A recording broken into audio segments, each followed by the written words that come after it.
Hola a todos, soy el narrador y estoy aquí para ayudarles hoy. Sé que usan este video para quedarse dormidos. Así que, antes de eso, denle like al video y suscríbanse al canal. Además, de dónde son y a qué hora lo están viendo. Ahora pónganse cómodos y relájense. La primera vez que alguien atravesó mi cuerpo fue en el supermercado. Un martes por la tarde mientras elegía tomates. Una mujer con prisa pasó directamente a través de mí y sentí algo así como una brisa fría recorriéndome, pero lo atribuí al aire acondicionado. Me disculpé por estar en su camino, aunque ella ni siquiera pareció notarme. Pensé que era simplemente una persona maleducada más en una ciudad llena de gente apurada. Continué con mis compras, aunque noté que la gente parecía no verme cuando les pedía que me pasaran algo de los estantes altos. ¡Qué día tan extraño!, pensé mientras intentaba pagar en la caja. El cajero miraba a través de mí, como si fuera transparente, atendiendo a la persona detrás de mí en la fila. Me enfadé. Dejé los tomates en el mostrador y salí indignado, prometiéndome no volver a esa tienda. No entendía por qué el detector de seguridad no sonó cuando salí con mi cartera llena de productos sin pagar, pero estaba demasiado molesto para pensar en ello. Mi apartamento estaba exactamente como lo había dejado esa mañana, lo cual debería haber sido normal, pero algo se sentía diferente. El polvo se había acumulado en lugares donde juraba haber limpiado hace apenas unos días. El correo se amontonaba bajo la ranura de la puerta. Sobres y sobres que no recordaba haber visto antes. Las plantas en la ventana estaban marchitas, casi muertas, aunque las había regado. ¿Cuándo las había regado? La memoria se volvía borrosa cuando trataba de recordar. El calendario en la pared mostraba octubre, pero yo juraba que estábamos en agosto. O tal vez era septiembre. Los días habían comenzado a mezclarse últimamente. Una neblina extraña cubría mis recuerdos recientes. Me senté en el sofá y encendí la televisión, pero solo había estática. Cambié canal tras canal, pero nada. Probablemente cortaron el cable por falta de pago, murmuré, aunque no recordaba haber dejado de pagar las cuentas. El teléfono no funcionaba tampoco. Ni el fijo ni mi móvil tenían señal. Cuando intenté cargar el móvil, me di cuenta de que no podía sostener el cargador correctamente. Mis dedos parecían resbalar a través de él, como si estuviera cubierto de aceite. Pero no era aceite, era algo más. Era como si mis manos no estuvieran completamente sólidas. Las miré bajo la luz de la ventana y pude ver a través de ellas, débilmente, como si fueran de cristal empañado. Debo estar enfermo, pensé. Tal vez por eso la gente no me ve bien. Tal vez tengo algo contagioso y están evitándome. Pero eso no explicaba por qué no podía recordar la última vez que había comido, o por qué no sentía hambre a pesar de que el refrigerador estaba vacío y mohoso, como si nadie lo hubiera abierto en meses. Decidí visitar a mi hermana Clara. Ella siempre sabría qué hacer, siempre tenía respuestas para todo. El camino a su casa era familiar, pero extraño al mismo tiempo. Las calles que conocía de memoria parecían diferentes. Nuevos edificios donde no los recordaba. Viejos establecimientos cerrados y abandonados. La gente en las aceras me ignoraba completamente. Incluso cuando intentaba preguntarles por direcciones. Era como si fuera invisible. Cuando llegué a casa de Clara, la encontré en el jardín, pero vestía de negro. Toda de negro, como si estuviera de luto. Me acerqué a ella, llamándola por su nombre, pero no respondió. Estaba arrodillada frente a un pequeño altar improvisado con fotografías. Me acerqué más, y el mundo pareció inclinarse cuando vi mi propia foto en el centro, rodeada de velas. Clara, intenté decir, pero mi voz sonaba distante, como un eco en una cueva profunda. Ella no levantó la vista. Lágrimas corrían por sus mejillas mientras murmuraba algo que no podía entender completamente. Algo sobre 3 meses, y ojalá hubiera podido despedirme.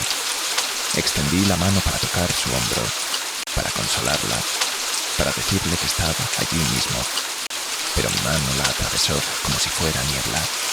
El pánico comenzó a crecer en mi pecho, o donde debería estar mi pecho. ¿Qué me estaba pasando? ¿Por qué Clara tenía mi foto como si yo hubiera...? No, eso era imposible.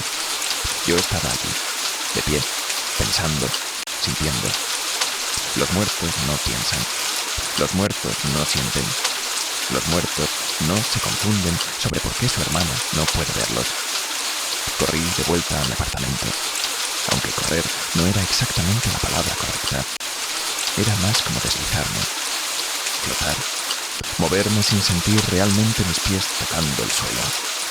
Las escaleras del edificio parecían interminables, pero también las atravesé en un instante. La física había dejado de tener sentido. Cuando llegué a mi puerta, estaba abierta.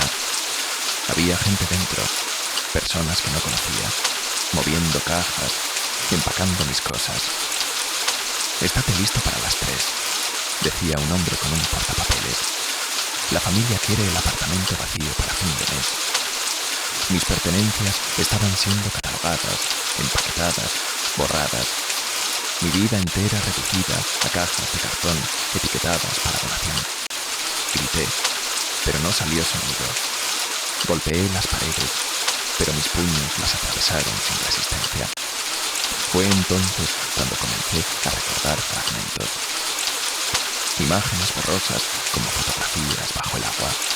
Un dolor en el pecho, repentino y aplastante. El piso del apartamento acercándose rápidamente. La sensación de no poder respirar.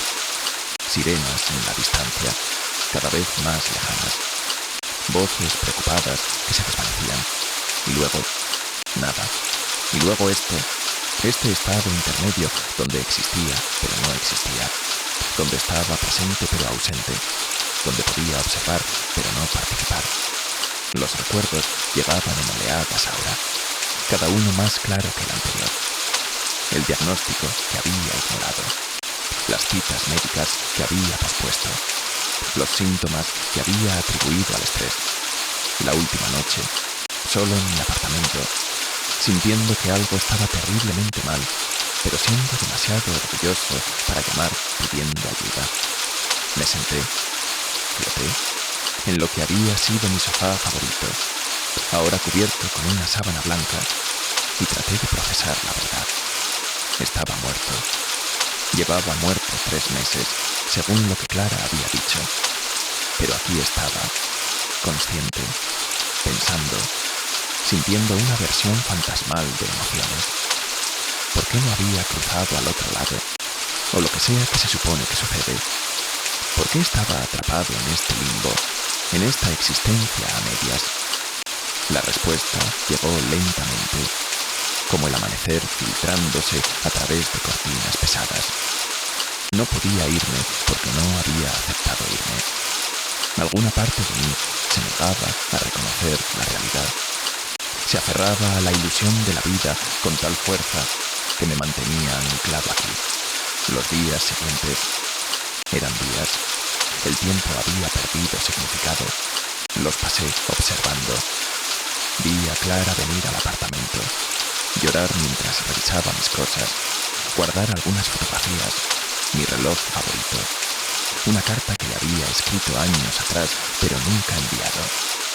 La seguí a casa y la vi mostrarle las fotos a su hija, mi sobrina, contándole historias sobre su tío.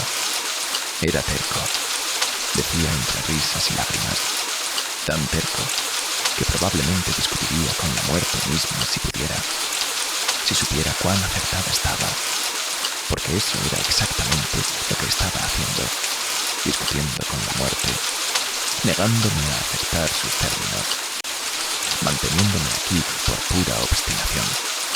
Comencé a notar a otros como yo, sombras en las esquinas de mi visión periférica, figuras translúcidas vagando por las calles, todos con esa misma expresión de confusión y negación que probablemente yo tenía. Algunos parecían llevar aquí mucho más tiempo que yo, tan desvanecidos que apenas eran más que una sugerencia de una forma humana. Otros eran más recientes, aún intentando interactuar con el mundo físico, aún sin entender por qué nadie respondía. Intenté comunicarme con ellos, pero parecíamos existir en frecuencias ligeramente diferentes, capaces de vernos, pero no de interactuar realmente, cada uno atrapado en su propia burbuja de negación. Había una mujer mayor que frecuentaba la panadería de la esquina cada mañana, o lo que yo percibía como mañana. Se sentaba en la misma mesa, hacía los mismos gestos de beber café que ya no existía, leer un periódico que no podía tocar.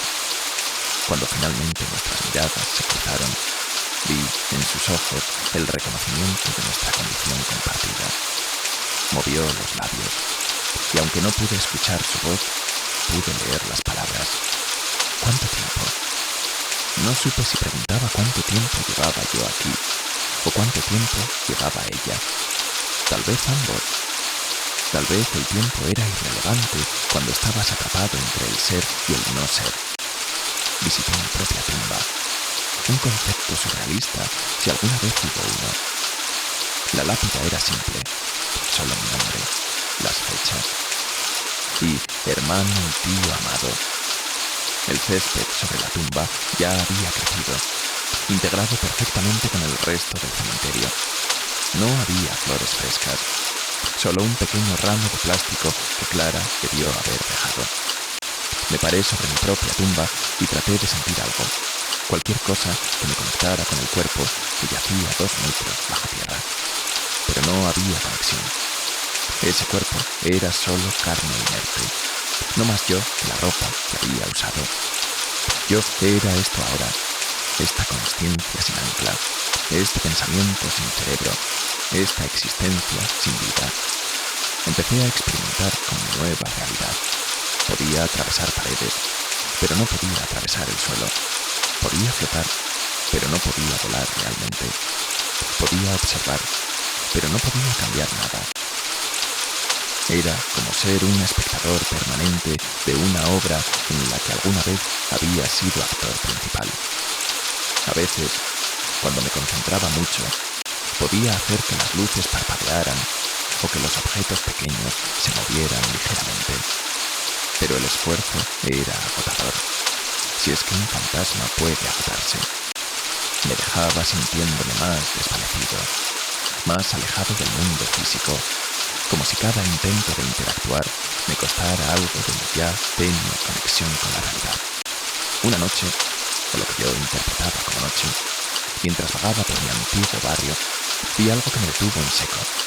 Era yo mismo, o más bien, otra versión de mí, más sólido que yo, pero no completamente opaco. Estaba parado frente a la tienda donde solía comprar el periódico cada mañana, mirando confundido por qué estaba cerrada. Lo observé acercarse a la puerta, intentar abrirla, frustrarse cuando su mano la atravesaba. Era yo, pero de hace semanas o meses, otro fragmento de mi consciencia que aún no había aceptado la verdad. Cuántas versiones de mí vagaban por la ciudad, cada una atrapada en diferentes etapas de negación. Decidí seguir a esta otra versión de mí mismo. Me llevó por una ruta familiar, la misma que yo había recorrido incontables veces desde mi muerte. El supermercado, el apartamento, la casa de Clara, el cementerio. Un circuito de negación y descubrimiento que se repetía una y otra vez. Lo vi pasar por las mismas realizaciones que yo había tenido, el mismo shock, la misma incredulidad. Y entonces, cuando llegó al cementerio y vio su propia tumba, simplemente se desvaneció. No dramáticamente, sino como una exhalación, como si finalmente hubiera soltado el aliento que había estado conteniendo. Y entendí que yo también era solo otra iteración, otro eco de una consciencia que se negaba a apagarse completamente. La revelación debería haberme liberado, pero en cambio me ató más fuerte. Si yo era solo un eco de un eco, ¿qué significaba eso para mi consciencia, mi identidad, mi yo? ¿Era siquiera real o solo un programa ejecutándose en loop, repitiendo los mismos patrones hasta que finalmente se agotara? Pero si fuera solo un programa, podría cuestionarme sobre ser un programa. La paradoja me mareaba o producía la sensación fantasmal del mareo. Cada pregunta llevaba a más preguntas. Cada respuesta revelaba más misterios. Era un laberinto de existencia del cual no podía escapar, porque yo mismo era el laberinto. Comencé a pasar más tiempo en lugares que habían sido significativos en mi vida. El parque donde jugaba de niño, aunque ahora había sido renovado y no se parecía en nada a mis recuerdos. La universidad donde estudié, donde conocí a mi primer amor, donde tomé decisiones que moldearon mi vida. Cada lugar contenía ecos de momentos, no solo míos, sino de todos los que habían pasado por allí. Podía ver las capas de tiempo superpuestas, como transparencias apiladas. Niños jugando que ya eran abuelos, parejas besándose que llevaban décadas divorciadas, árboles jóvenes que ahora eran antiguos o habían sido cortados. El tiempo no era lineal aquí, en este estado entre estados. Era todo simultáneo, todo presente, todo ausente. En la biblioteca municipal, donde solía pasar tardes enteras, descubrí que podía leer, de cierta manera. No podía tocar los libros, pero si me concentraba en las páginas, las palabras parecían levantarse y flotar ante mí. Leí sobre experiencias cercanas a la muerte, sobre teorías del más allá, sobre física cuántica y consciencia. Nada explicaba completamente mi situación, pero cada teoría ofrecía un fragmento de comprensión. Tal vez la consciencia no residía en el cerebro, sino en algún campo cuántico que persistía después de la muerte física. Tal vez el alma era información que no podía ser destruida, solo transformada. Tal vez estaba experimentando el proceso de esa transformación, resistiéndome a él, alargándolo indefinidamente. Una tarde, ¿seguían existiendo las tardes para mí? Encontré a un niño en el parque que parecía verme. No completamente, pero sus ojos me seguían cuando me movía. Cuando me acerqué, no huyó. ¿Hay alguien ahí?, dijo a su madre, señalándome directamente. La madre miró a través de mí y le dijo que no había nadie, pero el niño insistió. Es un señor triste, dijo. Parece perdido. La madre lo alejó rápidamente, murmurando sobre la imaginación de los niños, pero las palabras del pequeño resonaron en mí. Perdido. Sí, eso era exactamente lo que estaba. No muerto, no vivo, solo perdido. Empecé a buscar patrones en mi existencia fantasmal. Notaba que era más visible, más sólido, en momentos de alta emoción. Cuando Clara lloraba mirando mis fotos, casi podía manifestarme lo suficiente para que ella sintiera mi presencia. Cuando mi mejor amigo visitó mi tumba en mi cumpleaños, pude hacer que las hojas se movieran de una manera que lo hizo sonreír, como si supiera que era yo. Estos pequeños momentos de conexión eran lo que me mantenía anclado, me di cuenta. No era la negación de la muerte lo que me atrapaba, era el amor no expresado, las palabras no dichas, las despedidas no realizadas. Intenté escribir mensajes, concentrando toda mi energía en mover objetos para formar palabras. Una vez logré escribir, aquí, en el vapor del espejo del baño de Clara, pero se desvaneció antes de que ella lo viera. Otra vez, reorganicé las letras magnéticas en su refrigerador para deletrear «Te amo», pero ella pensó que había sido su hija. Cada intento fallido me dejaba más débil, más transparente. como si estuviera gastando una reserva finita de energía. Tal vez eso era lo que les pasaba a los fantasmas más antiguos que había visto, los que eran apenas sombras. Habían gastado toda su energía tratando de comunicarse hasta que no quedaba casi nada de ellos. Un día, noche, ¿importaba? Me encontré en el hospital donde había muerto. No recordaba haber venido aquí antes. Había evitado este lugar. Pero algo me atrajo. Una sensación de incompletitud. Floté por los pasillos hasta encontrar la habitación, la 314. Ahora estaba ocupada por otra persona. Un anciano conectado a máquinas, su familia reunida alrededor. Pero podía ver las capas de tiempo aquí también. Podía verme a mí mismo en esa cama, solo. Los monitores pitando erráticamente. Las enfermeras corriendo. Los médicos intentando revivirme. Y podía ver el momento exacto cuando me fui. Cuando mi conciencia se separó de mi cuerpo. Pero no se fue hacia arriba o hacia la luz, como dicen las historias. Se fragmentó, como un espejo rompiéndose. Cada pieza conteniendo una parte de mí. Cada una negándose a aceptar el final. La comprensión llegó como una ola. No era un fantasma singular. Era múltiples ecos de mí mismo. Cada uno procesando la muerte a su manera. Cada uno atrapado en su propia negación. El yo que visitaba a Clara era el que no podía dejarla ir. El yo en el supermercado era el que se aferraba a la rutina. El yo en el apartamento era el que no podía aceptar que su vida había terminado. Todos éramos reales, todos éramos yo, pero ninguno éramos completos. Para seguir adelante, para finalmente descansar, tendríamos que reunirnos, aceptar todas las partes de la muerte, no solo las que cada fragmento podía manejar. Comencé a buscar mis otros fragmentos conscientemente. Los encontré por toda la ciudad, cada uno atrapado en su propio bucle. El yo en el trabajo, todavía tratando de terminar ese proyecto que nunca completé. El yo en el bar donde solía reunirme con amigos, riendo de chistes que nadie más podía escuchar. El yo en el gimnasio, levantando pesas invisibles, tratando de mantener un cuerpo que ya no existía. Cada vez que encontraba a uno, trataba de comunicarme, de hacerle entender. Algunos me veían y huían, aterrorizados por la implicación. Otros simplemente me miraban con tristeza y continuaban su rutina. Pero poco a poco, algunos comenzaron a escuchar. El proceso de reunificación era doloroso, si es que el dolor existe para los muertos.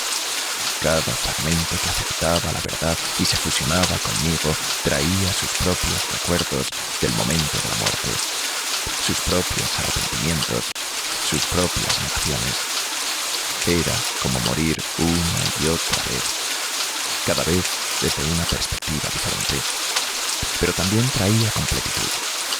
Con cada fusión me sentía más sólido, más real, más capaz de aceptar lo que me había sucedido. No era fácil. Algunos fragmentos luchaban, preferían la ilusión de la vida a la realidad de la muerte. Pero eventualmente, la soledad de la existencia fantasmal los vencía y venían a mí. El fragmento más difícil de convencer fue el que estaba con Clara.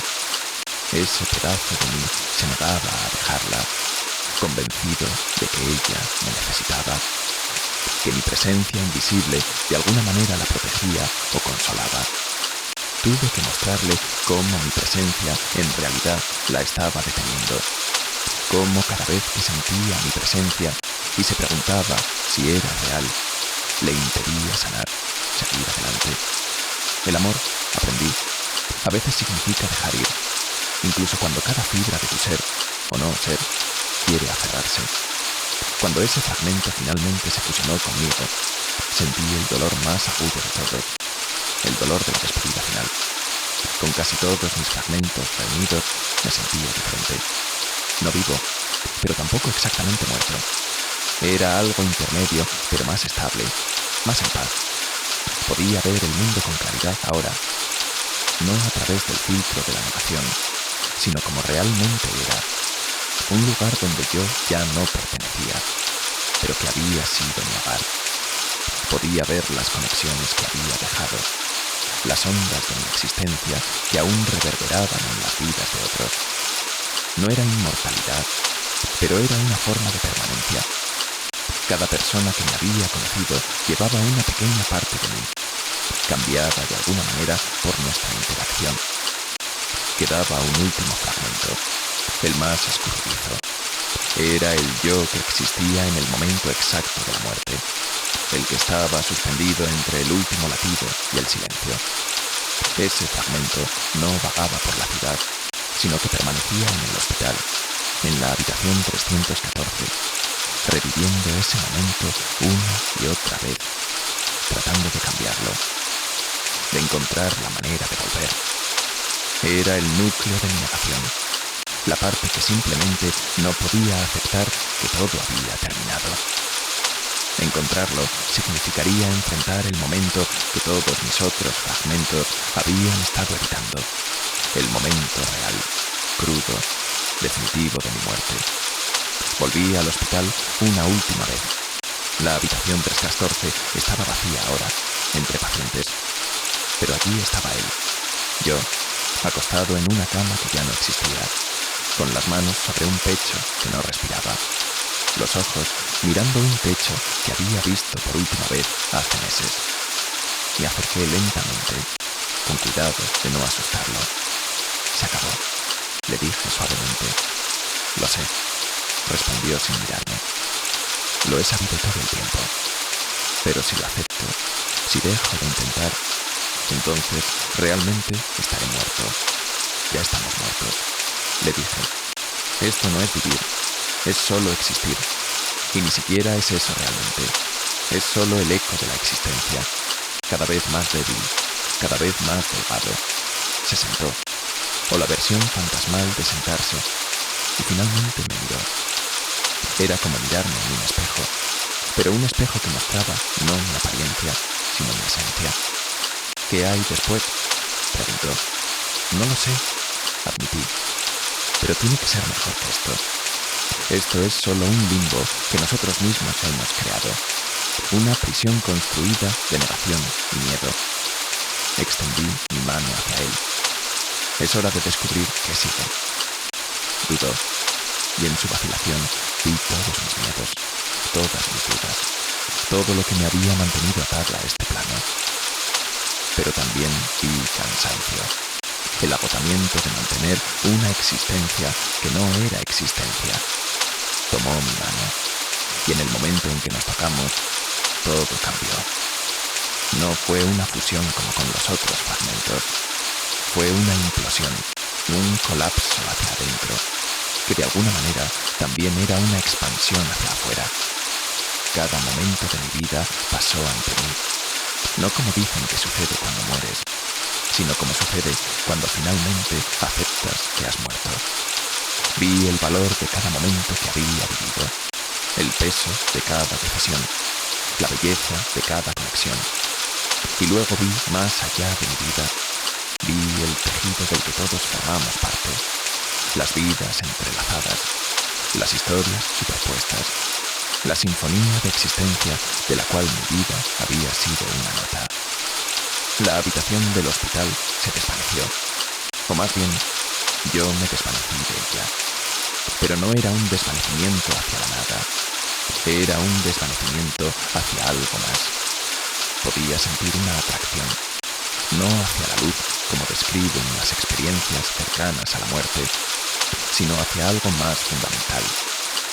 Era como ser absorbido de vuelta al universo, no como un individuo, sino como parte del todo. Mi conciencia, que había luchado tan duro para mantenerse singular, comenzó a expandirse, a fusionarse con algo infinitamente más grande. Era aterrador y hermoso al mismo tiempo. Pero antes de dejarme ir completamente, tuve un último momento de claridad individual. Vi a Clara una última vez, no como un fantasma observándola, sino como un recuerdo en su mente. Ella estaba contando una historia sobre mí a su hija, riendo de alguna tontería que había hecho años atrás, y en su risa, en la forma en que sus ojos se iluminaban al recordar, entendí que no necesitaba quedarme para ser recordado. No necesitaba aferrarme para permanecer. Existiría en las historias, en los recuerdos, en las formas en que había cambiado las vidas que toqué. Esa era la verdadera inmortalidad, no este eco fantasmal, sino el impacto duradero de una vida bien vivida. Con esa comprensión, finalmente pude soltarme. No fue dramático ni doloroso. Fue como exhalar después de contener la respiración durante demasiado tiempo. Sentí cada átomo de mi ser fantasmal dispersarse, no destruido, sino transformado, regresando a donde sea que la energía de la conciencia va cuando ya no está atada a una forma. Tal vez se convierte en parte del viento, o de la luz de las estrellas, o del espacio entre los átomos. Tal vez se recicla en nueva vida, nueva conciencia. No lo sé. Y en mis últimos momentos de individualidad, me di cuenta de que no necesitaba saberlo. Mi última percepción coherente fue de paz. No la paz de la inexistencia, sino la paz de la aceptación, de la completitud, del ciclo cumplido. Había vivido, había muerto, había luchado contra la muerte y finalmente la había aceptado. Y en esa aceptación encontré no un final, sino una transformación. Los budistas hablan del bardo, el estado intermedio entre la muerte y el renacimiento. Tal vez eso era lo que había experimentado. No un haunting, sino una transición prolongada por mi propia resistencia. O tal vez era algo único, una peculiaridad de mi conciencia particular que se negaba a apagarse silenciosamente. Mientras mi conciencia se disolvía en lo que fuera que viniera después, tuve un último pensamiento, un último momento de yo antes de convertirme en parte del todo. Pensé en todos los otros como yo, los fantasmas que vagan sin saber que están muertos, atrapados en sus propias negaciones, sus propios bucles, sus propias versiones del limbo. Esperaba que mi historia, de alguna manera, les llegara. Que supieran que está bien dejarse ir, que la muerte no es el enemigo, sino simplemente el siguiente paso, que aferrarse a una vida que ya no existe es la verdadera muerte. Y luego, no hubo más yo para tener pensamientos. Solo hubo existencia, vasta e indiferenciada, de la cual yo había sido una ola temporal que ahora regresaba al océano. Pero las historias tienen una forma de persistir, incluso cuando sus narradores se han ido. Tal vez por eso puedo contarte esto ahora, a ti que lees estas palabras. Tal vez eres otro fantasma, buscando respuestas, viendo tu propia situación reflejada en mi experiencia. O tal vez eres uno de los vivos, curioso sobre lo que hay más allá. De cualquier manera, que sepas esto, la muerte no es el final que tememos, ni el vacío que algunos esperan. Es una transición, a veces suave, a veces resistida, pero inevitable. Y la resistencia solo prolonga el proceso, creando estos ecos de nosotros mismos que vagan confundidos y perdidos. Si alguna vez sientes una presencia, un escalofrío inexplicable, una sensación de ser observado, tal vez sea uno de nosotros, los confundidos, los que no pueden recordar o aceptar que están muertos. No nos temas, ten compasión. Estamos perdidos, no maliciosos. Estamos aferrándonos a algo que ya se fue, como niños que no quieren soltar un globo que ya se ha desinflado. A veces, todo lo que necesitamos es que alguien reconozca nuestra presencia, que valide que existimos, aunque sea en esta forma disminuida. Y a veces, ese reconocimiento es suficiente para ayudarnos a recordar, a aceptar, a seguir adelante. Mi nombre era... Ya no importa cuál era mi nombre. Los nombres son para los vivos, para los individuos. Ahora soy parte de algo sin nombre, sin forma, sin límites. Pero la historia permanece, pasada de conciencia a conciencia, un susurro en el viento, una sensación en una habitación vacía. Estas palabras que de alguna manera encuentran su camino hacia ti. Porque las historias, como la energía, no se destruyen. Solo se transforman, se transmiten, se tejen en el tejido de la realidad. Y esta historia, mi historia, ahora es parte de ese tejido. Un hilo en el tapiz infinito. Una advertencia y un consuelo para aquellos que vendrán después. Para aquellos que, como yo, olvidarán que han muerto y necesitarán recordar para poder finalmente descansar. Endo.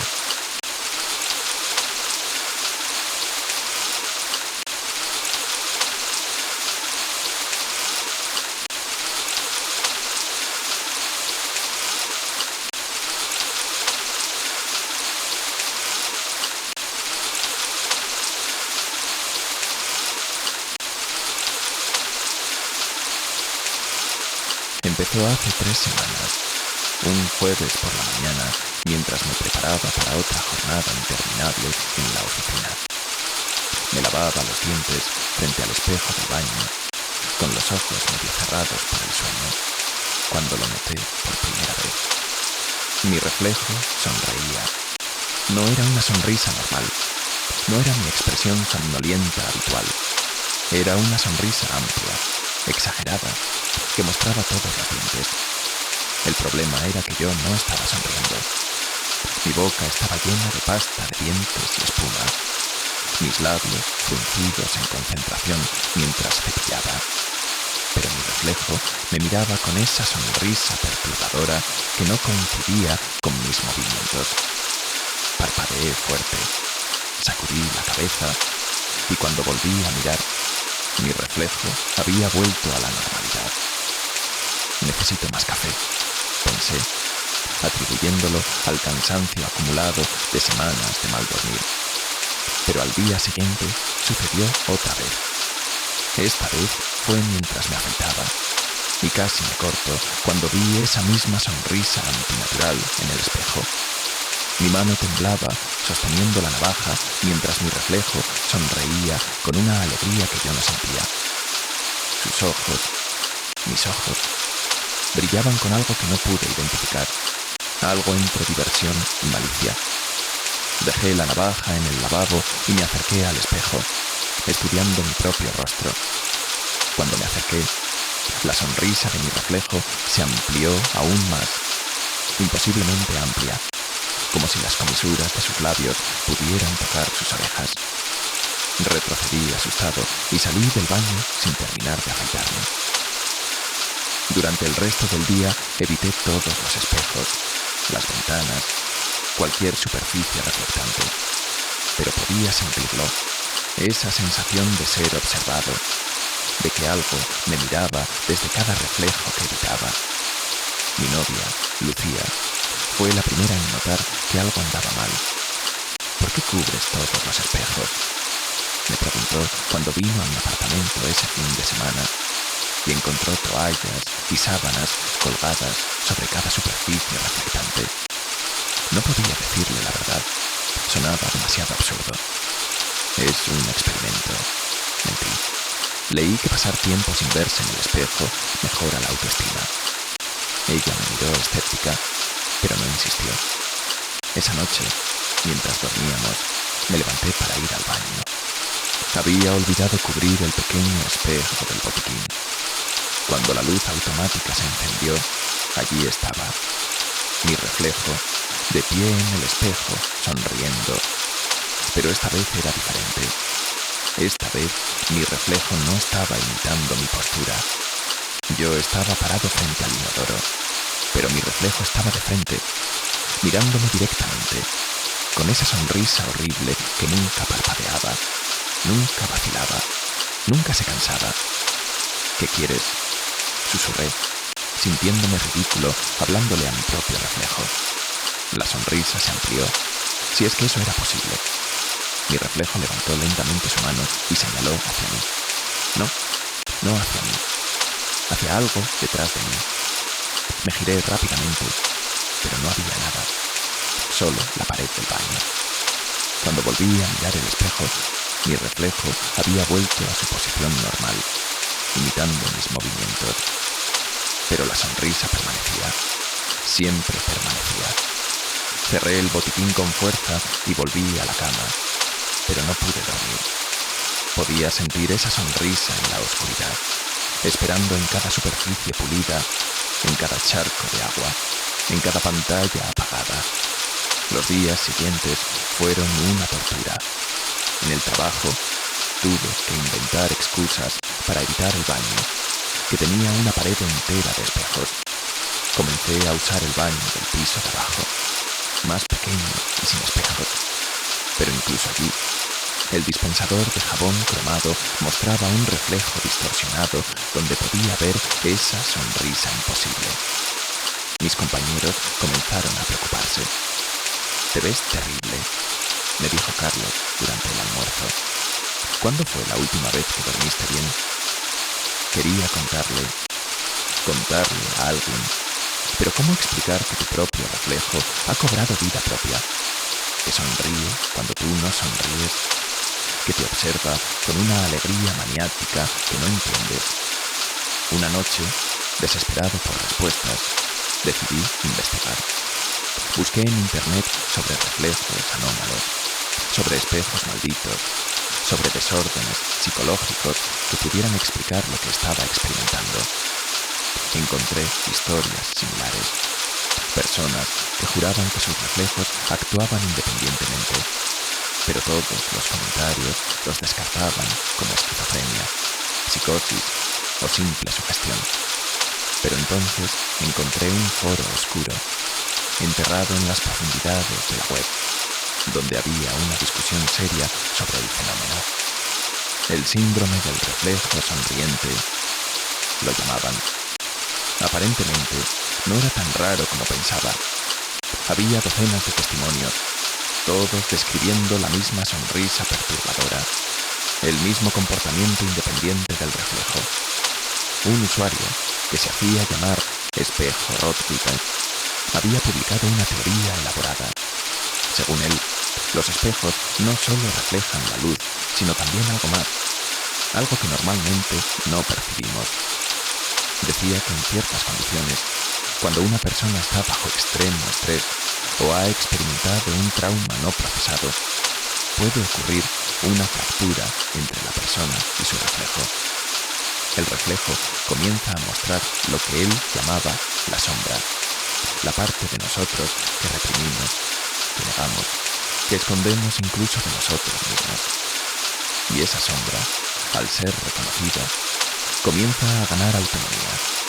La sonrisa, escribió, es la expresión de la sombra al ser finalmente vista, finalmente reconocida. Está feliz de existir, de ser percibida, y esa felicidad es proporcional al tiempo que ha estado reprimida. Siguiendo los consejos del foro, intenté varios rituales para reintegrar mi sombra. Meditación frente al espejo, que terminó con mi reflejo no solo sonriendo, sino aparentemente riéndose en silencio. Terapia de exposición, pasar horas mirando la sonrisa hasta acostumbrarme, lo cual solo la hizo más pronunciada. Incluso un ridículo ritual con velas y sal que encontré en un sitio de ocultismo. Nada funcionó. La sonrisa persistía y cada día parecía más real, más presente, más independiente. Comencé a ver la sonrisa no solo en espejos, sino en cualquier superficie mínimamente reflectante. Cucharas, ventanas de coches, charcos de lluvia, pantallas de teléfonos apagados. Era omnipresente, ineludible. La ruptura con la realidad llegó una noche cuando me desperté sediento a las 3 de la madrugada. Fui a la cocina por un vaso de agua, cuidando de no mirar ninguna superficie reflectante. Pero cuando abrí el refrigerador, la luz interior iluminó la ventana de la cocina, convirtiéndola en un espejo perfecto contra la oscuridad exterior. y allí estaba mi reflejo. Pero esta vez no estaba solo sonriendo. Estaba moviéndose independientemente, caminando por la cocina reflejada, abriendo cajones, examinando cuchillos. Me quedé paralizado, observando cómo mi reflejo seleccionaba el cuchillo más grande, lo sostenía a la luz y luego se giraba hacia mí con esa sonrisa eterna. Levantó el cuchillo y, manteniendo contacto visual conmigo, se lo clavó en el estómago. No sentí dolor físico, pero algo dentro de mí se rompió. Caí de rodillas, no por herida, sino por shock. Mi reflejo sacó el cuchillo, sin sangre, sin daño aparente, y lo clavó otra vez, y otra, y otra, cada vez sonriendo más ampliamente, como si fuera la cosa más divertida del mundo. Cerré los ojos con fuerza, me tapé los oídos aunque no había sonido, y me arrastré fuera de la cocina. Cuando finalmente me atreví a mirar, horas después, con la luz del día, no había sangre en la cocina real, ningún cuchillo fuera de lugar, pero en mi estómago, donde mi reflejo se había apuñalado, había marcas rojas, como si algo hubiera presionado contra mi piel desde adentro. Llamé al trabajo diciendo que estaba enfermo y pasé el día investigando más profundamente. Encontré referencias a casos históricos, algunos datando de siglos atrás. Espejos que fueron destruidos porque los reflejos de sus dueños se habían vuelto diabólicos. Personas internadas en asilos porque juraban que sus reflejos estaban tratando de intercambiar lugares con ellos. Un caso particularmente perturbador de 1823 en Francia, donde un hombre mató a su familia porque sus reflejos le dijeron que lo hiciera. Pero lo más inquietante fue un patrón que emergió. En todos los casos documentados, la sonrisa aparecía primero, luego el movimiento independiente, luego la violencia simbólica y finalmente el intercambio. Según los registros que pude encontrar, si el fenómeno progresaba lo suficiente, el reflejo podría literalmente intercambiar lugares con la persona original. La persona quedaría atrapada en el mundo del espejo, mientras el reflejo tomaría su lugar en el mundo real. Los síntomas previos al intercambio incluían pérdida de control sobre el propio reflejo. Check. Actos de violencia simbólica del reflejo. Check. Aparición de marcas físicas correspondientes a las acciones del reflejo. Check. Y finalmente, momentos de deslizamiento, donde la persona brevemente se encuentra en el lado equivocado del espejo. Ese último aún no me había sucedido, pero sentía que estaba cerca.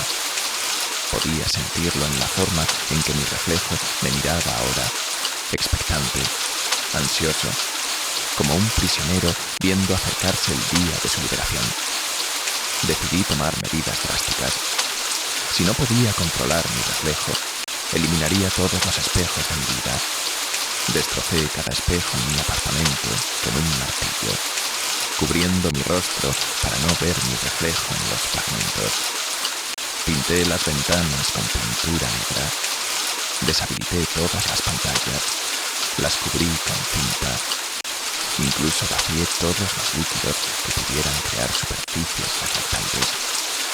Mi apartamento se convirtió en una cueva oscura, pero al menos no podía ver esa maldita sonrisa.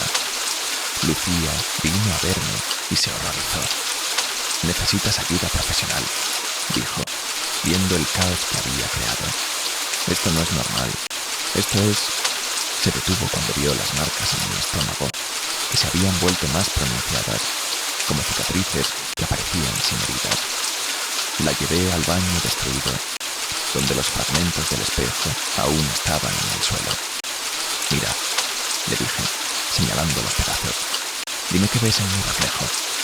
Ella se agachó, confundida, y miró. Su rostro palideció. «Tu reflejo está sonriendo», susurró. «Pero tú no estás sonriendo». La validación debería haberme aliviado, pero solo intensificó mi terror. Si ella podía verlo, Era real. No estaba enloqueciendo. Mi reflejo realmente había cobrado vida propia. Tenemos que irnos, dijo, tomando mi mano. Vamos a mi apartamento. Buscaremos ayuda. Encontraremos a alguien que entienda esto. Pero cuando nos dirigimos a la puerta, sucedió el momento de deslizamiento. Un segundo estaba caminando hacia la puerta y al siguiente estaba mirando hacia afuera desde uno de los fragmentos de espejo en el suelo. Podía ver mi cuerpo real, parado en la habitación, pero yo estaba dentro del espejo. Mi cuerpo se giró hacia Lucía y lo vi sonreír, esa sonrisa horrible que había estado viendo durante semanas. ¿Estás bien?, preguntó Lucía a mi cuerpo. Perfectamente, respondió con mi voz, pero con una alegría que nunca había escuchado en mí mismo. Grité, golpeé el cristal desde adentro, pero no salió ningún sonido. El deslizamiento duró solo unos segundos antes de que volviera a mi cuerpo, jadeando y sudando. Mi reflejo, en los fragmentos del suelo, me guiñó un ojo. Tenemos que encontrar una solución ahora, dije a Lucía, mi voz temblando.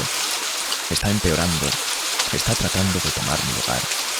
Ella asintió, pálida pero determinada.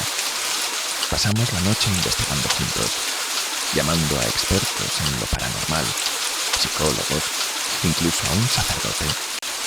La mayoría pensaron que estábamos locos, pero un profesor de folclore de la universidad local, el doctor Mendoza, había escuchado sobre casos similares. Es raro, dijo por teléfono, pero no sin precedentes. En algunas tradiciones se cree que los espejos son portales, lugares donde el velo entre dimensiones es delgado. Lo que describes suena como lo que algunas culturas llaman un doble oscuro o doppelganger inverso. El doctor Mendoza accedió a venir a mi apartamento al día siguiente. Cuando llegó, era un hombre mayor con ojos amables pero cansados, como si hubiera visto demasiadas cosas inexplicables. Examinó los espejos rotos, las marcas en mi estómago. Incluso trajo un pequeño espejo de mano para observar mi reflejo por sí mismo. Cuando vio la sonrisa, su expresión se volvió sombría. Es más avanzado de lo que pensaba, dijo. Tu reflejo ha desarrollado una conciencia casi completa. Está esperando el momento correcto para el intercambio final. Me explicó que según sus investigaciones, estos casos solían estar relacionados con traumas no resueltos o aspectos reprimidos de la personalidad que encontraban expresión a través del reflejo. ¿Hay algo en tu vida?, preguntó. ¿Algo que hayas estado reprimiendo? ¿Ira, dolor, deseos oscuros?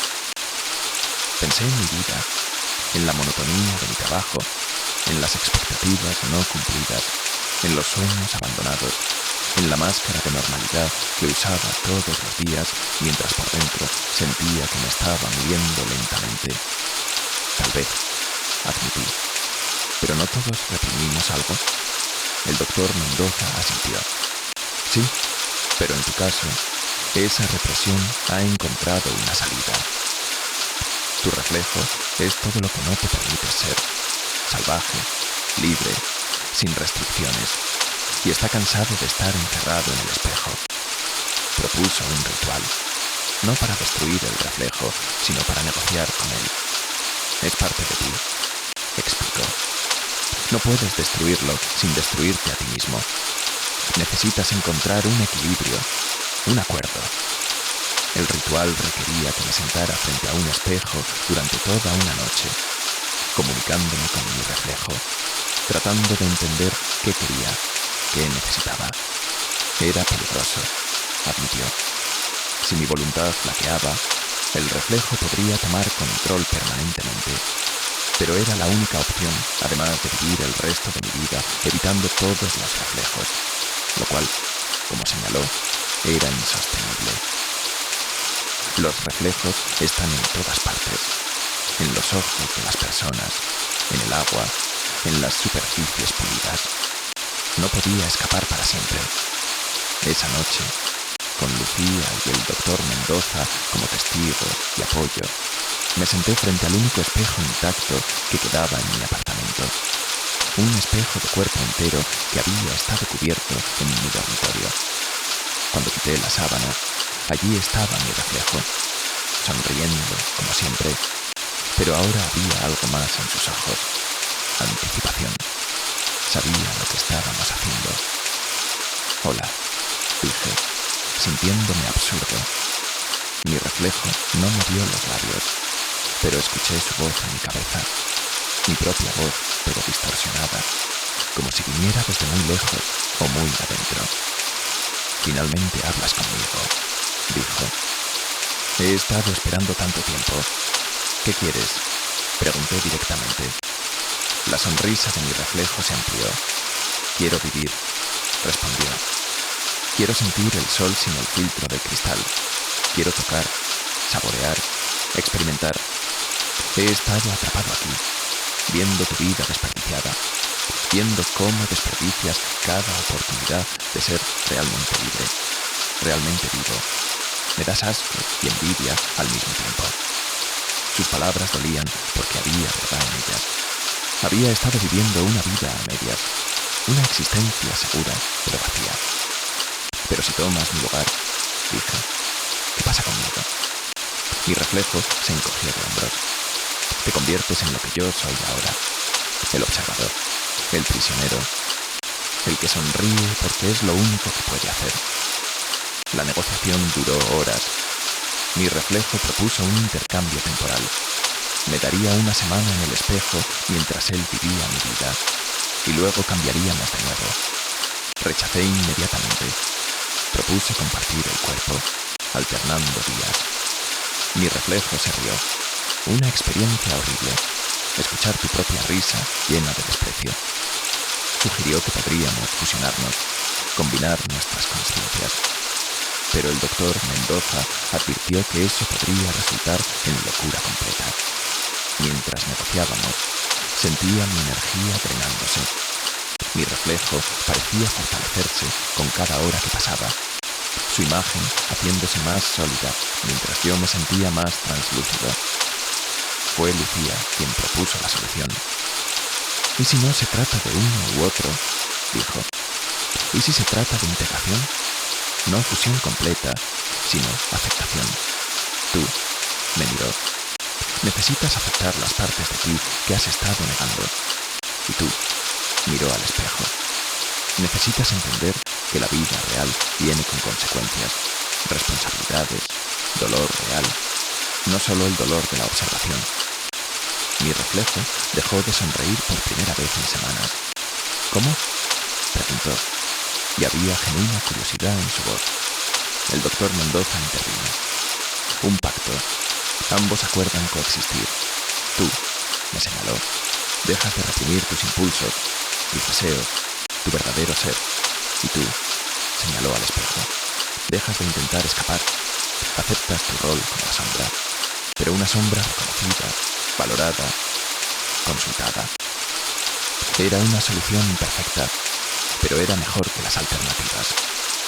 Mi reflejo y yo pasamos las siguientes horas estableciendo términos.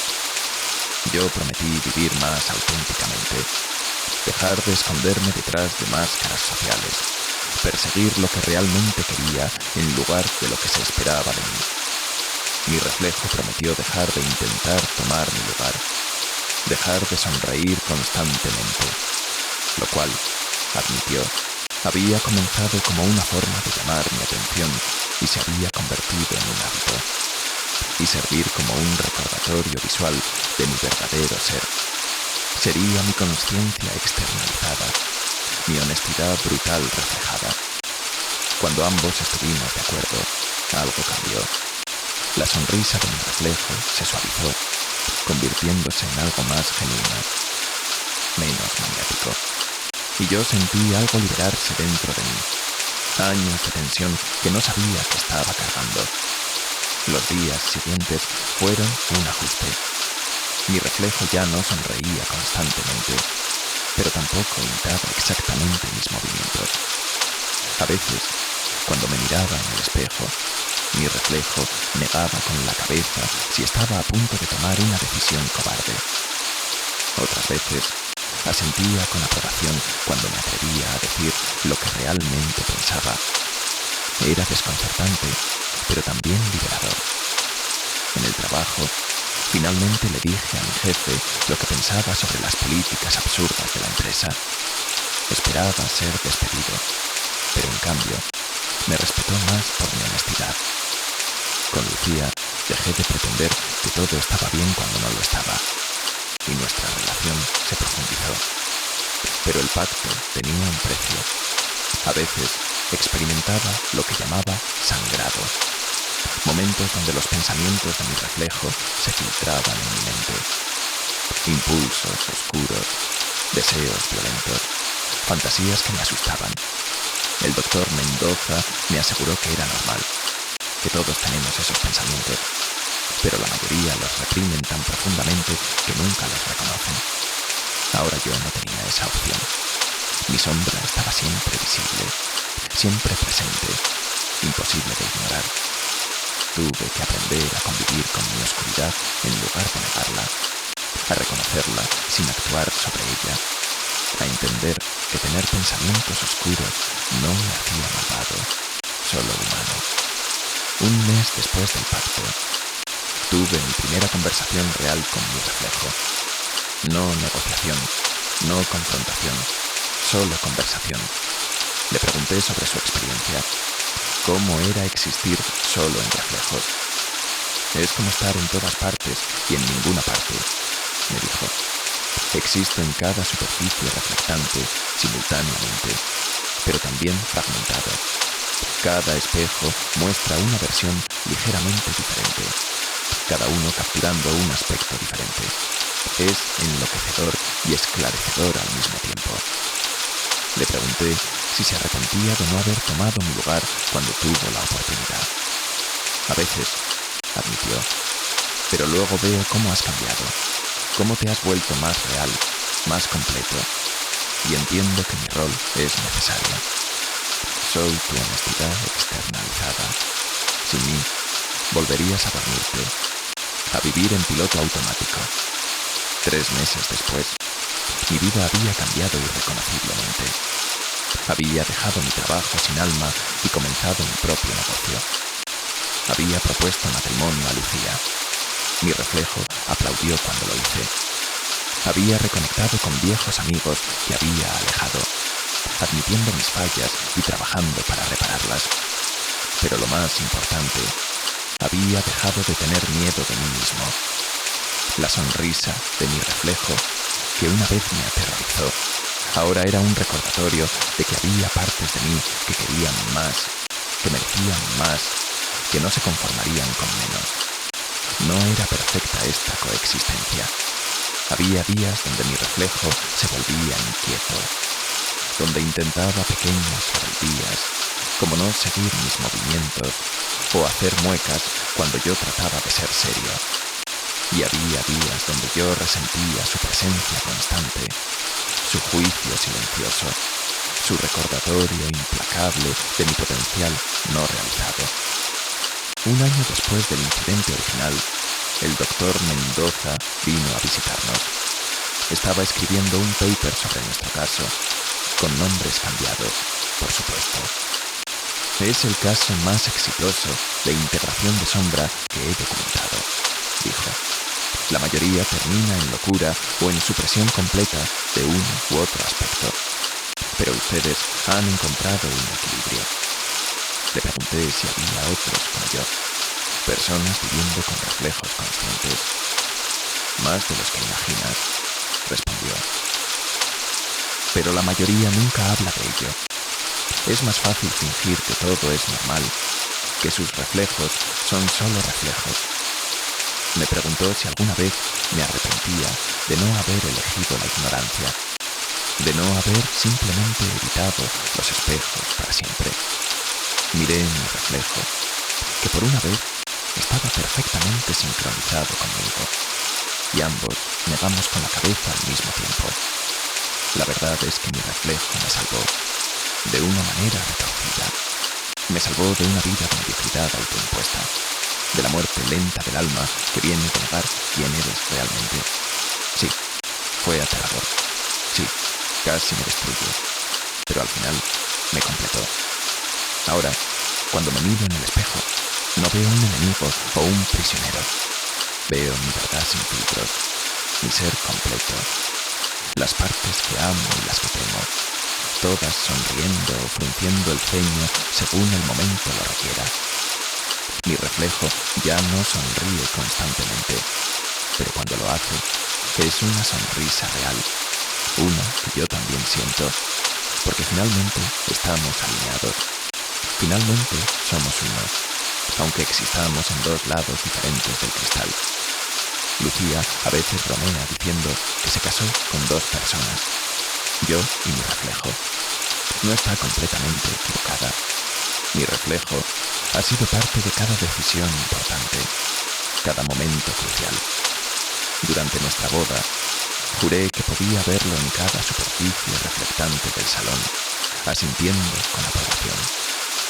Cuando nació nuestra hija, mi reflejo lloró antes que yo, como si sintiera las emociones más puramente, sin el filtro de las expectativas sociales. Y cuando sostengo a mi hija frente al espejo, su reflejo y el mío la miran con el mismo amor, la misma maravilla, la misma promesa de protección. Pero hay algo que nunca le he dicho a nadie, ni siquiera a Lucía o al doctor Mendoza.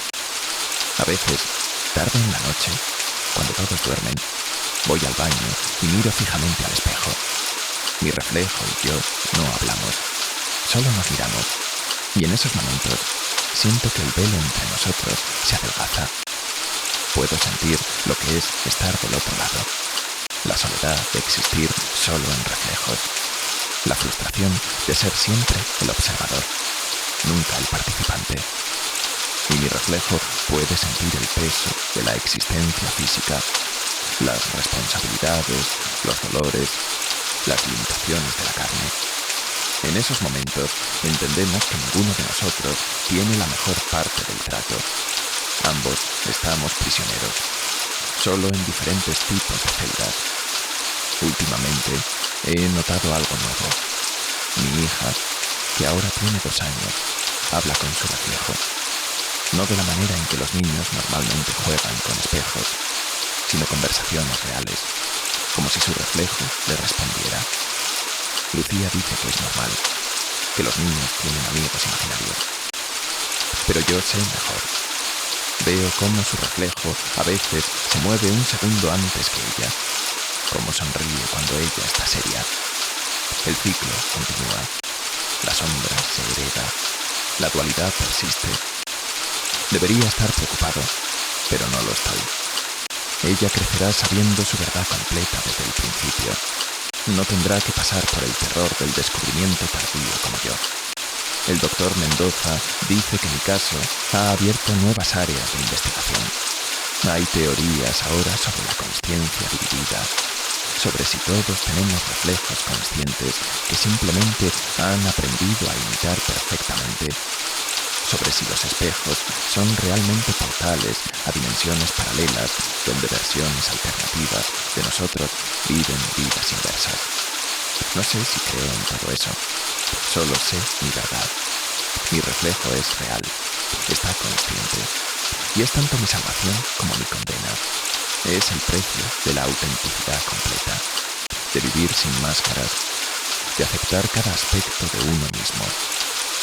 Incluso los que preferirías mantener encerrados detrás del cristal. A veces me pregunto qué pasaría si rompiera nuestro pacto, si intentara suprimir mi reflejo nuevamente, o si él intentara tomar mi lugar.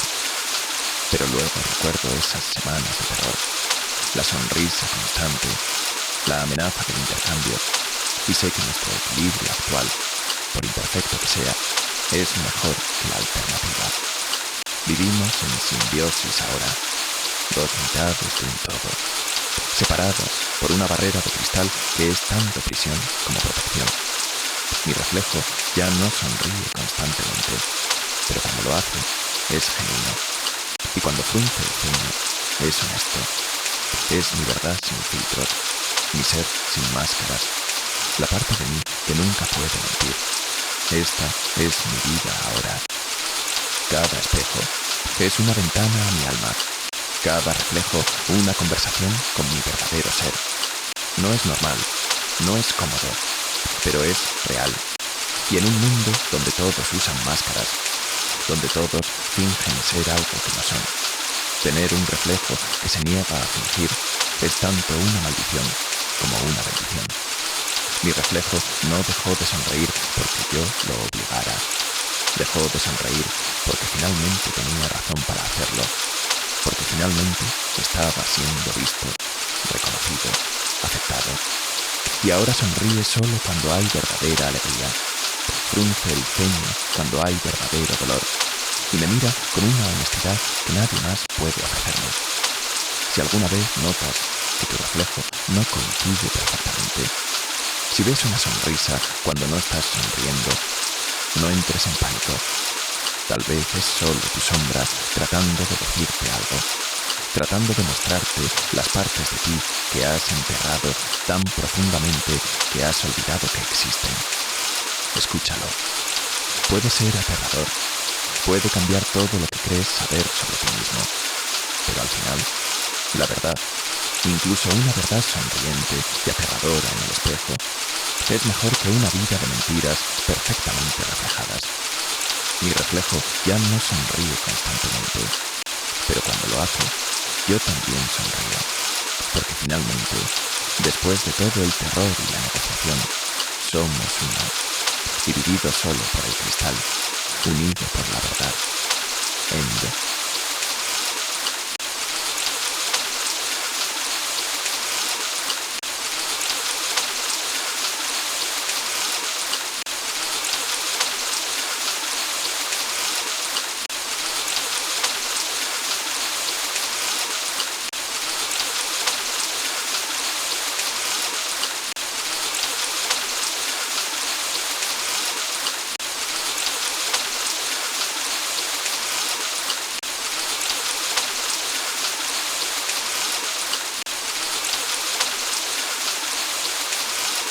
El meteorito cayó en las afueras de Valdepeñas una noche de agosto sin luna.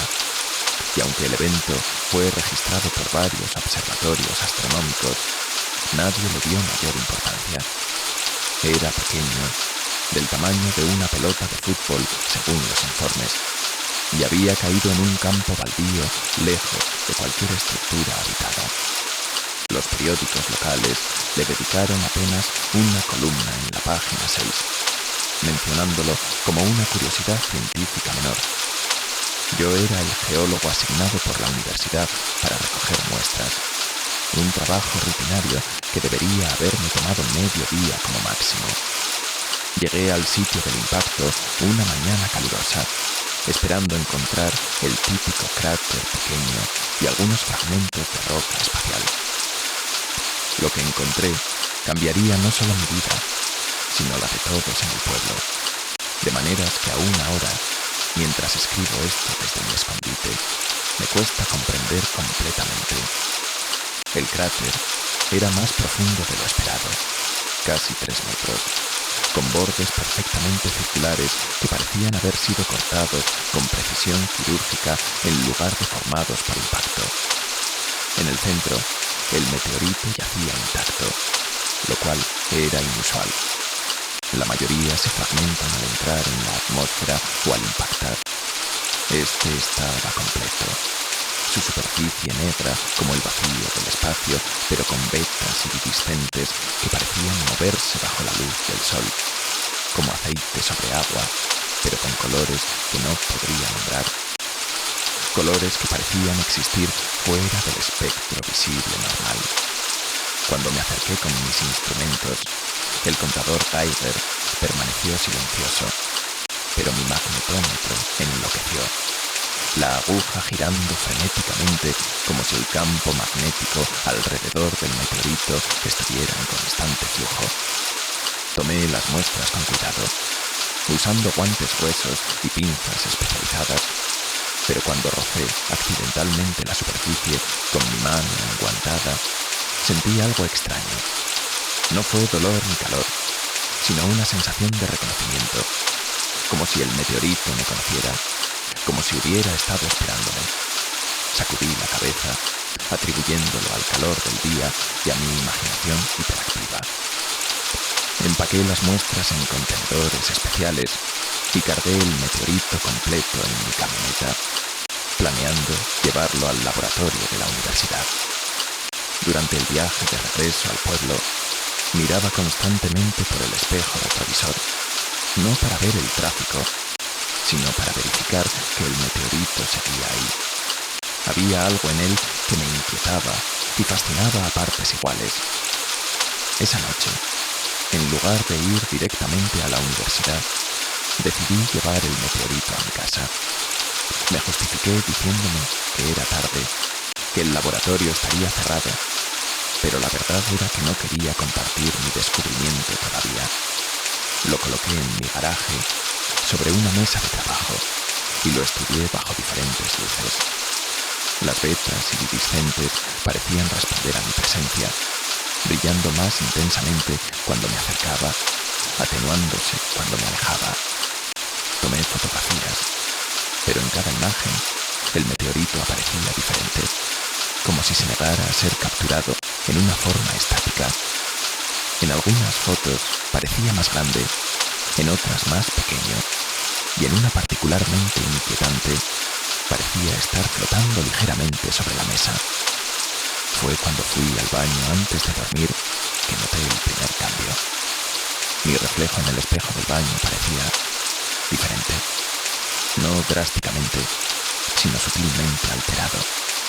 Mi rostro era el mismo, pero había algo en los ojos, un brillo que no reconocía, un color que parecía cambiar entre verde y azul y algo más, algo que no podía definir. Parpadeé fuerte, me lavé la cara con agua fría, pero el cambio persistía. Mi reflejo me miraba con una intensidad que yo no sentía, con una consciencia que parecía independiente. Estrés, me dije, solo necesito dormir. Pero cuando apagué la luz del baño, juraría que mi reflejo permaneció visible por una fracción de segundo en la oscuridad, sus ojos brillando con luz propia. A la mañana siguiente, las noticias locales reportaron algo extraño. Varias personas en Valdepeñas habían llamado a emergencias durante la noche, reportando problemas con los espejos. Los detalles eran vagos, pero aparentemente múltiples residentes afirmaban que sus reflejos estaban mal o cambiados. La policía lo atribuyó a una posible fuga de gas que causaba alucinaciones, pero yo sabía mejor.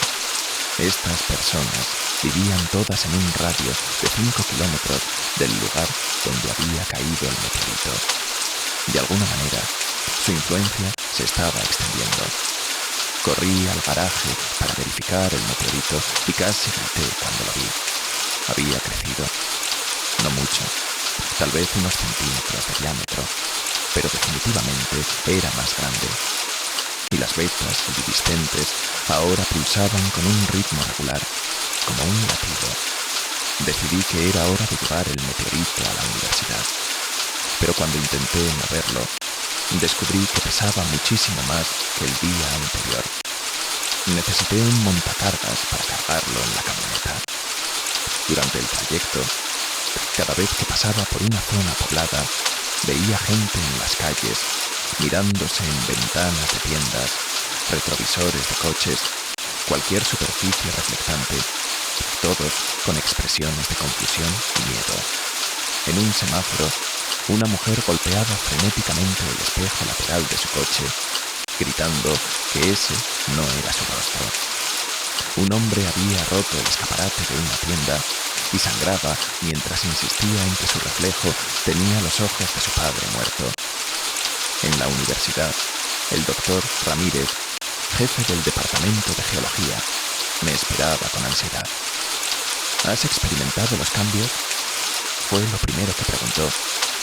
Cuando asentí, me llevó a su oficina, donde había cubierto todos los espejos y superficies reflectantes.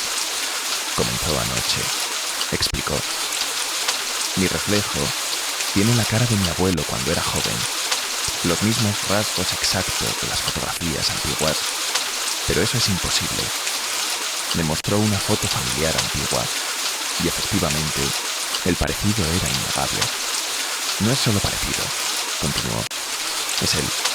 Cuando me miro en el espejo, veo a mi abuelo mirándome de vuelta, con mis ropas, en mi baño, pero con su rostro de 1950. Examinamos el meteorito en el laboratorio, tomando todas las precauciones posibles. Los análisis iniciales fueron desconcertantes. Su composición no coincidía con ningún tipo conocido de meteorito. Contenía elementos que no deberían existir naturalmente juntos, y algunos que no podíamos identificar en absoluto.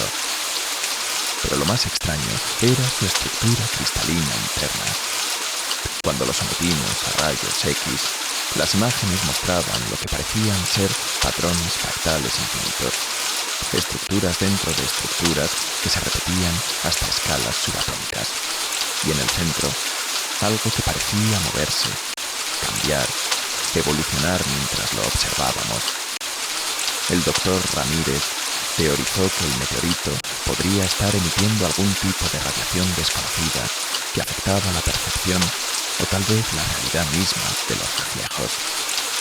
Decidimos hacer un experimento controlado. Trajimos espejos nuevos, sellados y verificados como normales, y los expusimos al meteorito por diferentes periodos. Los resultados fueron consistentes y aterradores. Después de exactamente 47 minutos de exposición, cualquier espejo comenzaba a mostrar reflejos alterados. No para todos de la misma manera, sino específicamente para cada observador. Cada persona veía algo diferente, siempre relacionado con su historia familiar o personal. Mi asistente, María, vio a su hermana gemela que había muerto al nacer. El conserje vio a su hijo, pero ¿cómo sería si no hubiera muerto en un accidente hace 10 años? La doctora Chen, del departamento de física, vio a su abuela, quien había desaparecido durante la revolución cultural en China. No eran simplemente rostros superpuestos sobre los nuestros. Eran reflejos completos, con expresiones propias, movimientos independientes, como si fueran personas reales atrapadas al otro lado del cristal. Y lo más inquietante, parecían tan sorprendidos de vernos como nosotros de verlos. Las noticias del fenómeno se extendieron rápidamente por el pueblo. Al principio, la gente estaba aterrorizada, pero luego comenzó algo inesperado. Personas que habían perdido seres queridos comenzaron a buscar activamente espejos expuestos para poder ver a sus familiares fallecidos. Una madre que había perdido a su hijo en la guerra se sentaba horas frente al espejo del baño, hablando con su reflejo. Un viudo encontró consuelo viendo a su esposa en cada superficie reflectante. El pueblo se dividió entre los que abrazaban el fenómeno y los que lo temían. Algunos destruyeron todos los espejos de sus casas. Otros instalaron más, creando habitaciones enteras de espejos para multiplicar las visiones. Pero entonces comenzaron los cambios secundarios. No solo los rostros en los reflejos eran diferentes. Los reflejos comenzaron a mostrar lugares diferentes también.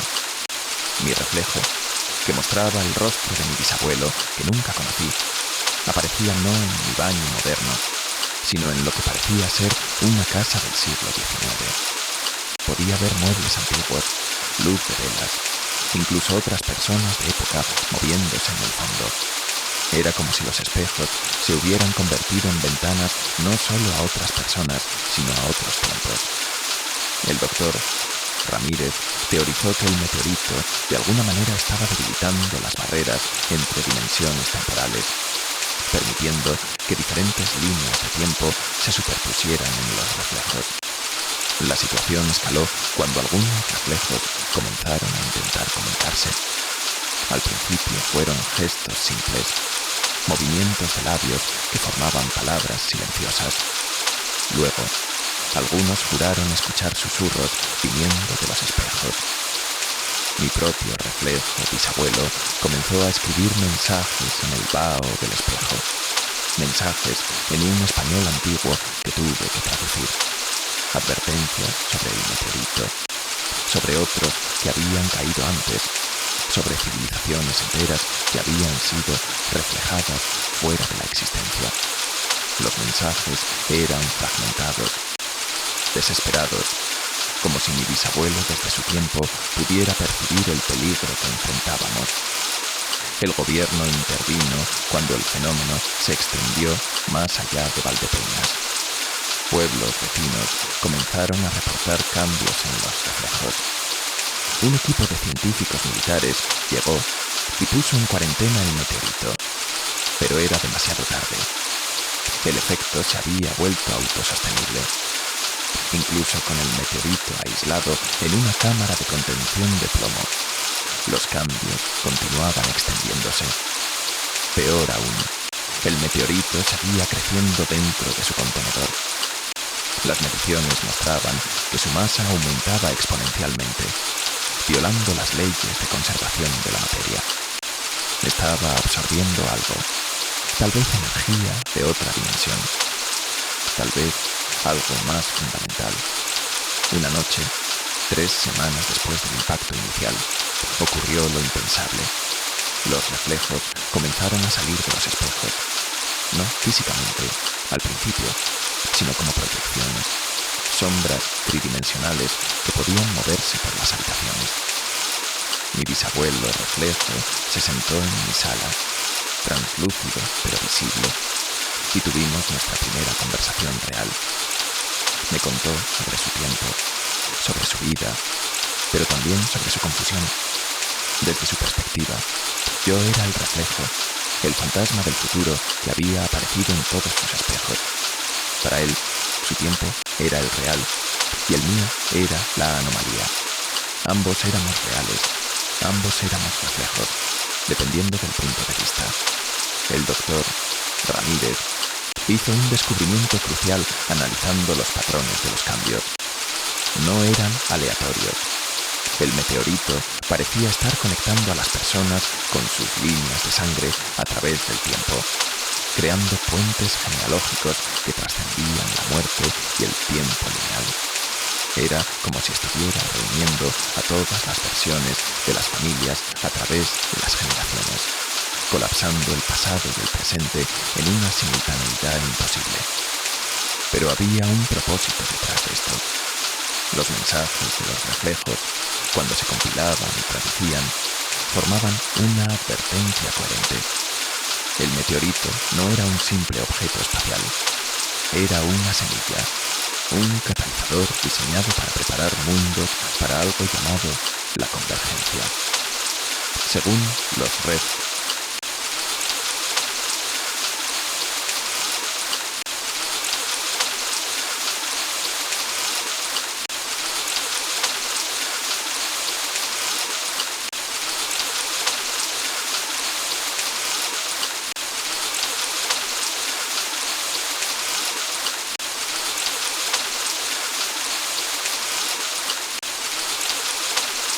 la primera vez que escuché el reloj fue durante mi turno de noche en la Estación Espacial Internacional, flotando en el módulo Tranquility, mientras el resto de la tripulación dormía. Era un sonido imposible en el vacío del espacio, donde no debería existir ningún tic-tac, donde los relojes digitales marcan el tiempo en silencio absoluto. Pero ahí estaba, un tic-tac metálico, rítmico, claramente audible, y lo más perturbador de todo era que sonaba al revés. No es fácil explicar cómo suena un reloj al revés, pero hay algo fundamentalmente erróneo en el ritmo, como una canción reproducida en reversa que reconoces pero no puedes identificar.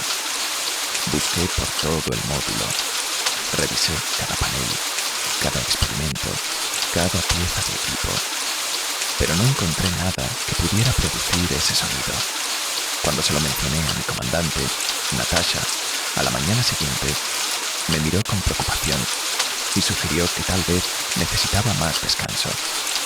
El aislamiento del espacio puede jugar trucos con la mente, dijo. Tenía razón, por supuesto, pero yo sabía que ese sonido era real. La segunda noche, el tic-tac regresó, más fuerte esta vez, y parecía venir de todas partes y de ninguna al mismo tiempo. Floté por la estación, siguiendo el sonido como un sabueso en gravedad cero, pasando por el módulo japonés Kibo, el laboratorio europeo Columbus, hasta llegar al segmento ruso. Fue allí, detrás de un panel de mantenimiento que no había sido abierto en años según los registros, donde lo encontré. Un reloj de bolsillo antiguo, de bronce o algún metal similar, flotando imposiblemente en un pequeño espacio entre los cables y tubos. No debería haber estado allí. Ningún astronauta llevaría algo tan innecesario al espacio, donde cada gramo cuenta. Pero ahí estaba, sus manecillas moviéndose en sentido contrario a las agujas del reloj, marcando tiempo hacia atrás con precisión mecánica. Lo tomé con cuidado, sintiendo su peso inesperado en mi mano. Era más pesado de lo que parecía, como si tuviera su propia gravedad personal. La carátula mostraba números que no reconocí al principio, símbolos que parecían cambiar cuando no los miraba directamente. Y la temperatura. El reloj estaba caliente, casi quemando, a pesar de estar en el frío del módulo. Cuando lo acerqué a mi oído, el tic-tac reverso se intensificó, y por un momento juraría que escuché algo más. Voces susurrando en un idioma que no existe, números siendo contados hacia atrás desde el infinito, el sonido del tiempo mismo desenrollándose como una cinta de casete rebobinada. Debería haberlo reportado inmediatamente. El protocolo es claro sobre objetos no identificados en la estación, pero algo me detuvo, una curiosidad que bordeaba la compulsión. Llevé el reloj a mi compartimento personal y lo estudié durante mi tiempo libre. Las manecillas se movían constantemente hacia atrás, pero lo más extraño era que parecían estar marcando tiempo real, solo que en reversa. Cuando lo observé durante una hora según mi reloj digital, la manecilla horaria del reloj antiguo retrocedió exactamente una hora. Era como si estuviera midiendo el tiempo desde algún punto en el futuro hacia el pasado, una cuenta regresiva desde un evento que aún no había ocurrido. Los efectos comenzaron sutilmente. Primero fueron los sueños, o más bien los recuerdos que no eran míos. Soñaba con misiones espaciales que no habían sucedido, con astronautas que no conocía, con versiones de la estación que eran diferentes, más grande en algunos sueños, destruida en otros, a veces llena de gente, a veces completamente vacía excepto por mí. Pero lo más perturbador era que estos sueños tenían una cualidad diferente a los sueños normales. Eran vívidos, secuenciales, como si estuviera recordando eventos reales, pero desde una perspectiva temporal incorrecta.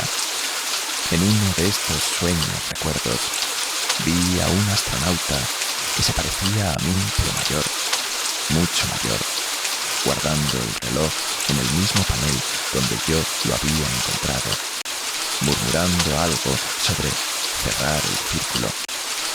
Durante el día, mientras realizaba mis tareas rutinarias, comencé a experimentar lo que solo puedo describir como deslizamientos temporales. Estaría trabajando en un experimento y de repente recordaría haberlo completado ya, no en el pasado, sino en el futuro.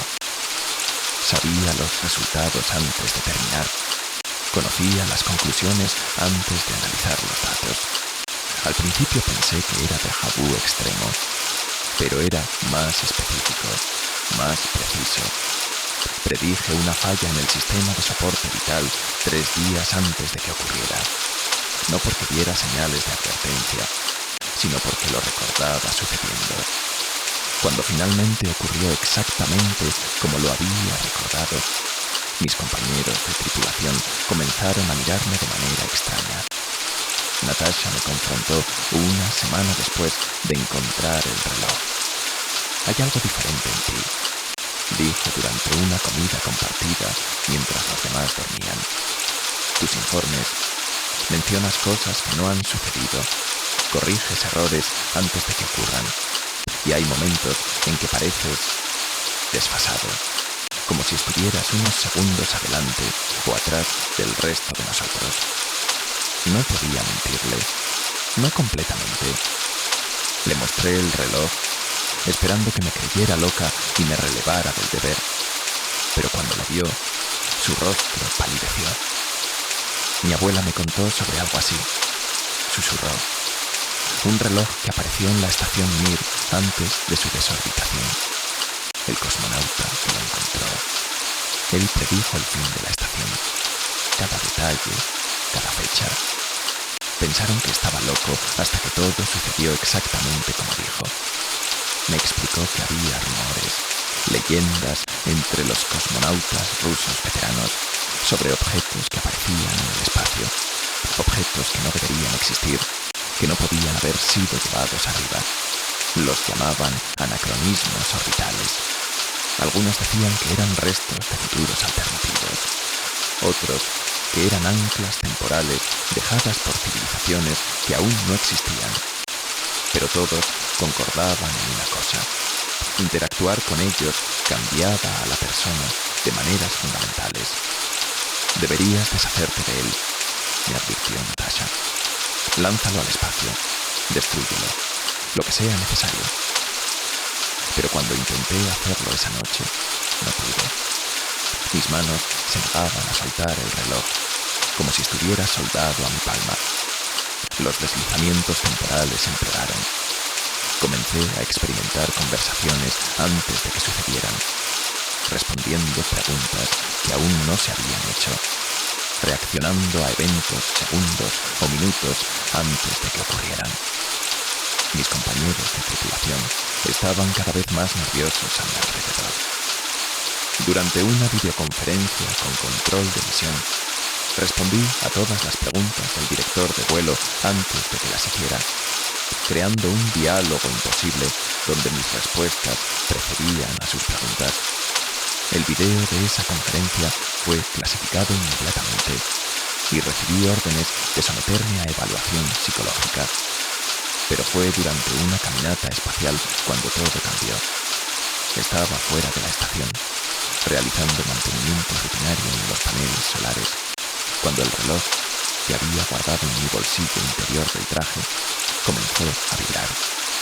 El tic-tac reverso se volvió ensordecedor en mi casco, y de repente no estaba solo en el vacío.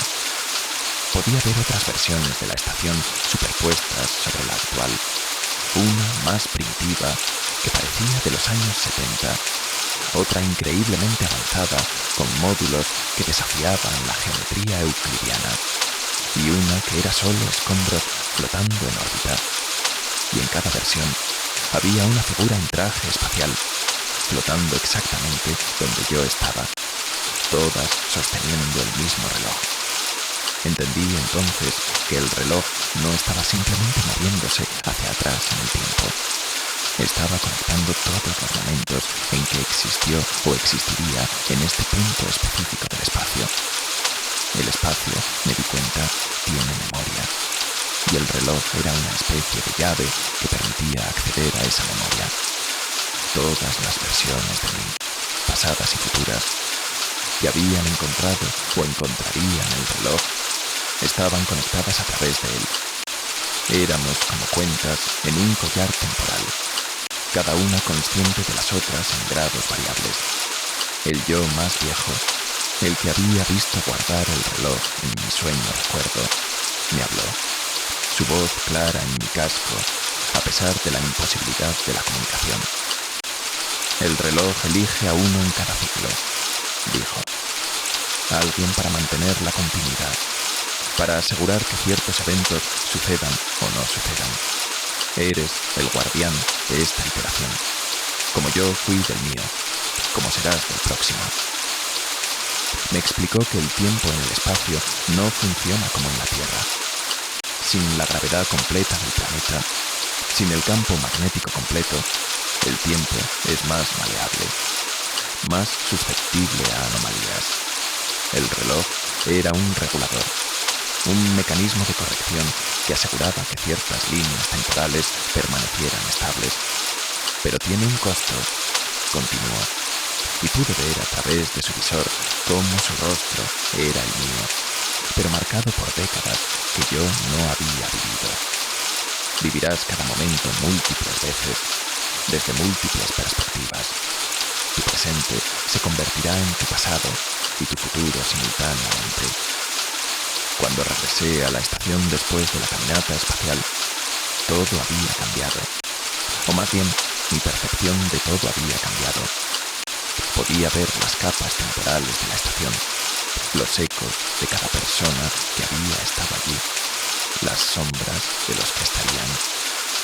El reloj ya no necesitaba estar en mi mano para que sintiera su influencia. Se había integrado conmigo de alguna manera. Su tic-tac reverso ahora sincronizado con mi latido. Mis compañeros de tripulación notaron el cambio inmediatamente. Ya no podía ocultar que sabía cosas antes de que sucedieran, que podía moverme por la estación con los ojos cerrados, porque recordaba cada configuración que había tenido y tendría. Control de misión ordenó mi regreso inmediato a la Tierra, pero yo sabía, recordaba, que la cápsula tendría una falla. No una falla catastrófica, pero suficiente para retrasar el regreso. Durante ese retraso, un asteroide no detectado pasaría exactamente por donde habríamos estado si hubiéramos partido a tiempo. El reloj, o lo que el reloj representaba, me había colocado exactamente donde necesitaba estar para prevenir esa muerte. Pero prevenir una muerte significaba causar otra línea temporal, otra versión de eventos donde las cosas salían diferente. Cada decisión creaba ondas hacia adelante y hacia atrás en el tiempo. Comencé a documentar todo lo que experimentaba, no para el presente, sino para el pasado y el futuro. Dejé notas en lugares específicos de la estación, sabiendo cuándo serían encontradas, por quién y qué efecto tendrían. Era como jugar ajedrez multidimensional, donde cada movimiento afectaba tableros en diferentes momentos temporales. El reloj me mostraba las posibilidades, las probabilidades, los puntos donde el tiempo era más flexible y donde era inmutable. Había eventos fijos, muerte de estrellas, nacimientos de agujeros negros, ciertos momentos humanos críticos que no podían ser cambiados sin colapsar líneas temporales enteras. Pero había otros momentos, pequeños, aparentemente insignificantes, donde un cambio podía resonar a través del tiempo como una piedra en un estanque cósmico. Mis compañeros de tripulación comenzaron a evitarme, no por miedo, sino por incomodidad. Conversaba con versiones de ellos que aún no existían. Respondía a preguntas que habían pensado pero no formulado.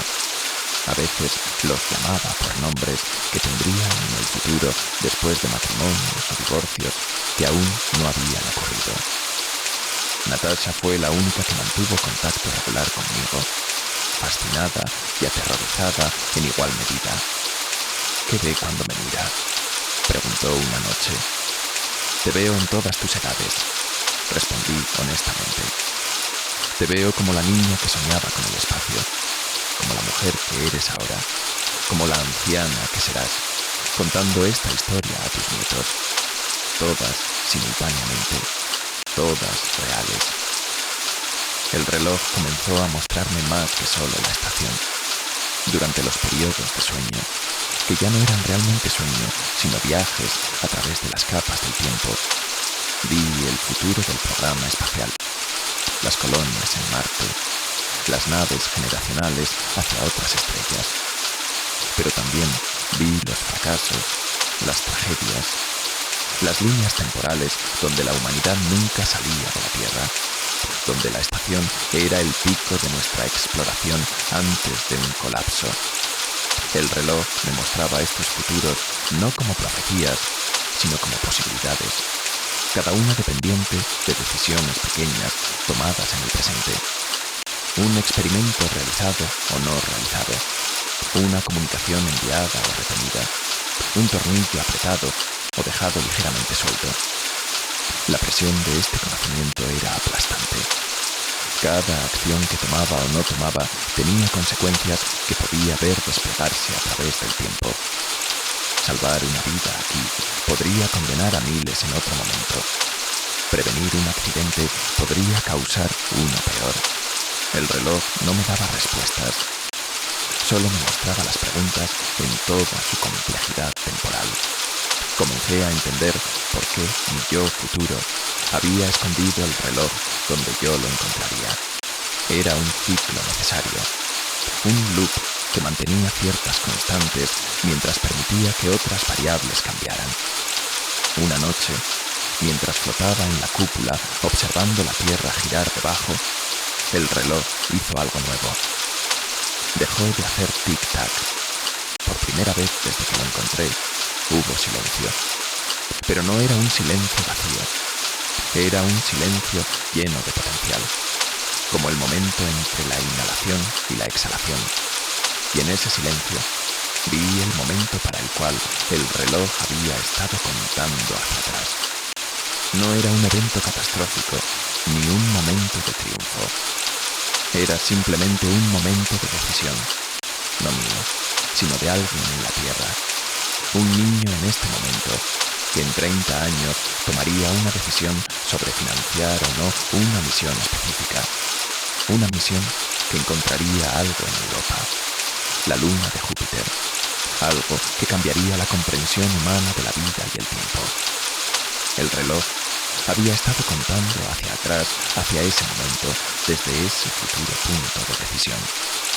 Todo lo que había experimentado, todo lo que había visto y sabido, era para asegurar que ese momento llegara, que ese niño creciera para estar en la posición correcta, para tomar la decisión correcta.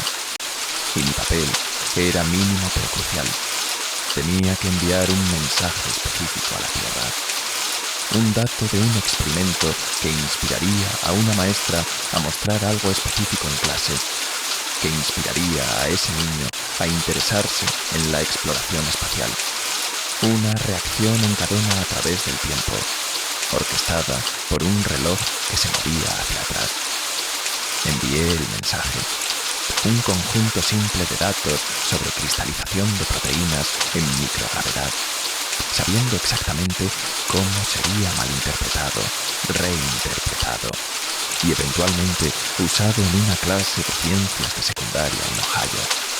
El reloj comenzó a hacer tic-tac de nuevo, pero ahora en la dirección normal, habiendo cumplido su propósito en esta iteración.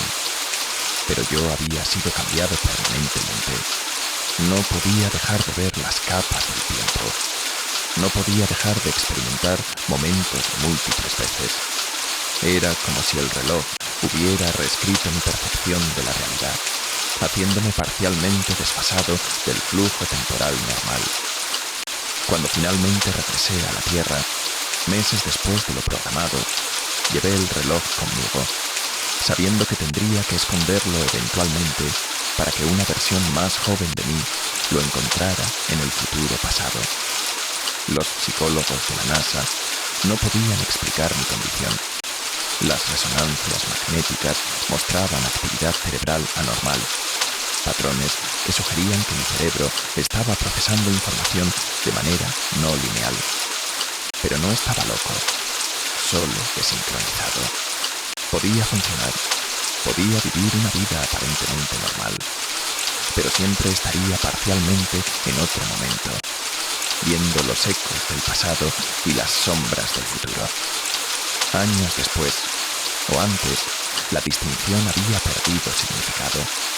Volví a la estación como parte de una misión diferente. Mis compañeros de tripulación me veían como una veterana excéntrica, alguien que había pasado demasiado tiempo en el espacio y había sido afectada por ello. No sabían que los conocía a todos desde antes de conocerlos, que había visto sus futuros y pasados entrelazados con el mío. Y una noche, cuando todos dormían, tomé el reloj, que ahora se movía hacia atrás de nuevo, y lo escondí en el panel donde sabía que sería encontrado. Mientras lo colocaba entre los cables, vi mi yo más joven flotando hacia él en el futuro pasado, y susurré las palabras que había escuchado tanto tiempo atrás. Adelante. Cerrar el círculo. El reloj sigue allí arriba, moviéndose hacia atrás en el espacio, esperando su próximo guardián. A veces, en las noches claras, miro hacia la estación mientras pasa sobre mi cabeza y puedo sentir su tic-tac reverso, un recordatorio de que el tiempo no es el río unidireccional que creemos que es. Es más como un océano, con corrientes que se mueven en todas direcciones, y algunos de nosotros, por accidente o diseño, aprendemos a navegar esas corrientes. El precio es alto. Vivir cada momento infinitamente, ver cada posibilidad simultáneamente, saber que cada decisión resuena a través del tiempo de maneras que la mayoría nunca comprenderá. Pero también hay un regalo en ello. Veo la belleza del universo no como una instantánea, sino como una sinfonía completa, cada nota existiendo simultáneamente, cada momento conectado a todos los demás. El reloj que hace tic-tac hacia atrás en el espacio no es una maldición ni una bendición. Es simplemente un recordatorio de que el tiempo, como el espacio, es vasto, misterioso y lleno de posibilidades que existen todas a la vez, esperando ser observadas, esperando ser vividas, esperando ser recordadas antes de que sucedan. En